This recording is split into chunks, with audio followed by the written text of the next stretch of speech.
Alright, in this video we're going to look at a few adjustments that you can make through layer adjustments. So this will impact the layer in which it is applied to, or everything below it. So there are a few ways that you can utilize adjustments within Photoshop. And again, the first way is a less developed way, I would say, but it has a direct impact on the layer that you have selected. So with this, if you have, in this case, the gray cat layer selected here, you can go up to Image and then Adjustments, and then you can see a whole drop down of different options that you have. In this case, I may not have to do a whole lot of adjustments, but you can see that you can do things like adjust the brightness and the contrast. Levels is about the same with more precise adjustment. The amount of exposure in which the image is receiving, vibrance, hue, saturation, so on and so forth. And again, this will impact the layer that you have, and it will be a somewhat permanent selection once you change it.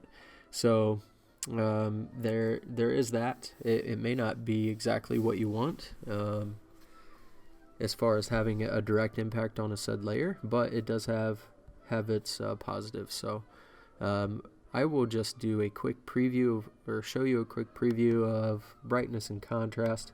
When you go to Image Adjustments and select a setting, you will have a floating window that will show up, and then a few different things that you can change. And this one is pretty linear, meaning it's pretty straightforward, brightness and contrast. So I could slide it to the right and make it super bright, and again I could slide it to the left and make it really dark. So the idea with this project specifically, in creating a hybrid of some sort, is to make those two subjects a little more seamless in interaction, meaning if one is really dark and one is pretty bright, it may not be as convincing as a hybrid. So the adjustments might be an opportunity to where you can help those things match up.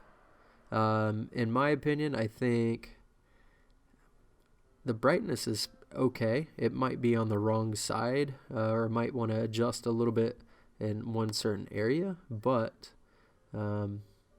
again, I could just show you what this looks like here. Contrast wise, I think I'm okay with leaving that alone. And the brightness, if I set it back to 0 just by typing it in, looking at the original, I don't know, it's pretty similar as far as overall brightness goes, so I might not make a whole lot of an adjustment there. If I like it, I can hit OK. If I want to cancel, I can hit cancel. So the other way to make an adjustment is through the adjustments panel or window. Mine is showing up here. Yours may not be there by default.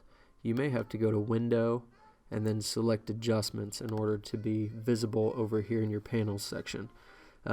This way, what it will do is make an actual layer related to that adjustment. So if I do the same thing here, I'll just go to brightness contrast. You'll see that it makes a layer, right? And then what will happen is that this will impact everything below it. Okay, so and to explain this layer a little bit more, what you're seeing is the adjustment itself and then what is called a mask. So I could technically brush, just use a brush that's black on this mask, and it will essentially punch a hole in an area where that adjustment will affect. That will be for another video with layer masks, but just trying to explain what is going on here.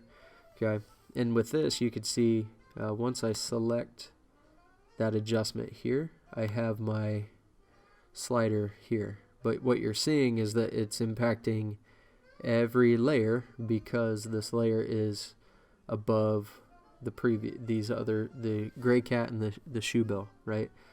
So what you can see again is it's adjusting everything. If I wanted to adjust just the shoe bill, I could move it down and then it's only adjusting that layer below it. So there's different ways to make this interact. Okay, one is directly on the layer, going up to the menu bar and then adjustments there. With the layer adjustments that are that's found in the panels there, you will see that it impacts everything below where that adjustment is. Okay, I will go ahead and delete that real quick just by hitting delete or backspace, and I'll show you another adjustment. One common one I see students use is the hue saturation. One, it's kind of fun. Two, it may actually help your two subjects have a consistent color. So let's say my wrong adjustment there. My cat needed to be more blue or more purple. You could see that adjustment as you go. Okay, and this is going to impact everything directly. Okay, and you can use multiple things going on here. You can use multiple things like the selection tool like this, and then use an adjustment, image adjustments, hue saturation, and you could go through and just impact whatever is selected as I'm changing the eye there. So you can use tools in conjunction and functions. You can use them together to interact specific areas.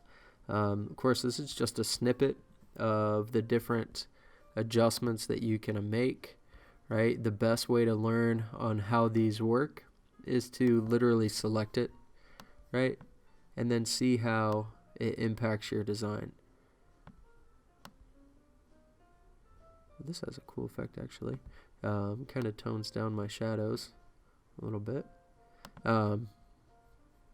So again, you can use your adjustments to make your hybrid more convincing, make it consistent in tone, value, color, highlight, shadows. You can be really extreme with it too and get something crazy, but for this project specifically, the adjustments are to fine-tune and make it look more convincing overall.